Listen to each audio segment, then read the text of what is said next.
शहर हैदराबाद के इलाके नल्लाकुंटा शंकरमेट में साउथ इंडिया एडवोकेट्स जेएसी की जानिब से एडवोकेट्स डे सेलिब्रेट किया गया। इस मौके पर साउथ इंडिया एडवोकेट्स जेएसी की तमाम टीम मौजूद थी। इस मौके पर तमाम एडवोकेट्स ने अपने ख्यालात का इजहार किया। आइए देखते हैं इसी से जुड़ी कुछ ये झलकियाँ। सारी दुनिया में 365 डेज में हर एक दिन father day, mother day, constitution day हर एक दिन को मनाया जाता है और 3 दिसंबर को एडवोकेट्स डे मनाया जाता है। और ये एडवोकेट डे भी डॉक्टर राजेंद्र प्रसाद जी जो इस देश के प्रथम राष्ट्रपति थे उनके याद में मनाया जाता है, उनका जन्मदिन के मनाने पे। और वो पता है डॉक्टर राजेंद्र प्रसाद जी एक जाने माने एक एडवोकेट थे।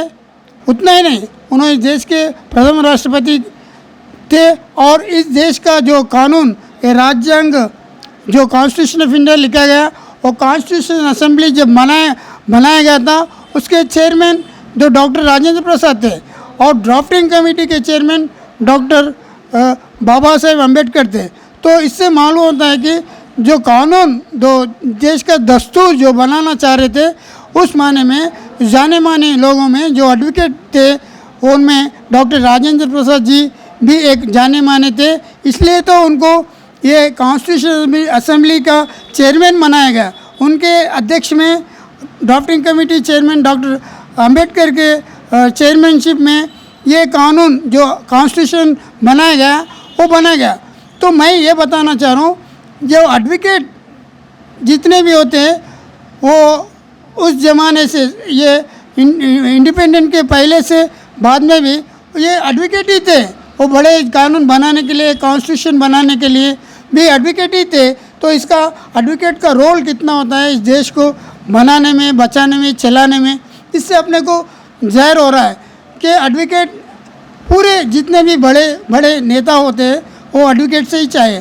तो एडवोकेट एक इतना अहम आदमी होता है जो सोसाइटी के लिए, देश के लिए, ये हम बातों में नहीं बता सकते, ये हर आदमी को पता है। सो इंसाफ के लिए जो आता है कोर्ट को, वो एडवोकेट के थ्रू वो इंसाफ पाता है। और किसको भी गवर्नमेंट को चलाने के लिए कॉन्स्टिट्यूशन की तरफ से, एक कानून की तरफ से, तो एडवोकेट का वो एडवाइस से लेना और एडवाइस से चलना पड़ेगा, क्योंकि उनका मनमानी से तो नहीं होता है, कानून के हिसाब से चलना पड़ता है। वो कानून पे, राज्यांग पे प्रमाण करके हम कानून को चलाने, कानून के बोल के प्रमाण करते हैं। इसलिए उन्होंने कानून के बगैर कानून करने का ही नहीं होता।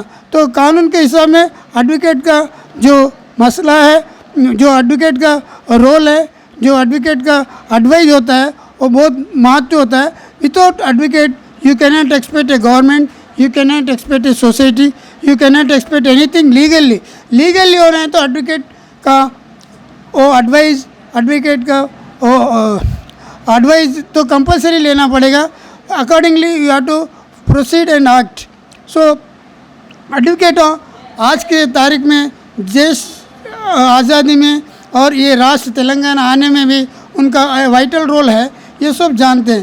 तो एडवोकेटों को भी आज के दिन में न्याय के लिए लड़ना पड़ रहा है, ये बहुत अफसोस की बात है। मैं ये बताना चाह रहा हूँ एडवोकेटों में very 5 to 10% are very efficient, not in terms of knowledge but in terms of economically, financially. So 90%, 70 to 80% advocates are facing problems.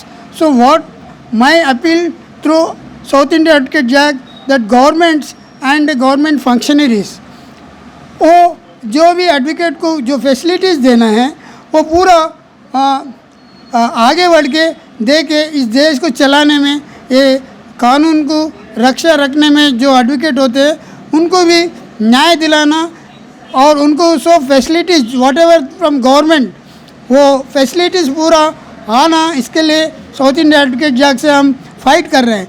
इतना ही नहीं, सुप्रीम कोर्ट रीजनल बेंच एक साउथ इंडिया में हैदराबाद में आने के लिए हम बहुत सालों से लड़ रहे हैं और साउथ इंडिया एडवोकेट एक्ट से सुप्रीम कोर्ट रीजनल बेंच आए तक हम हमारा जो फाइटिंग है और जो स्ट्राइक है वो हम आगे चलाएंगे।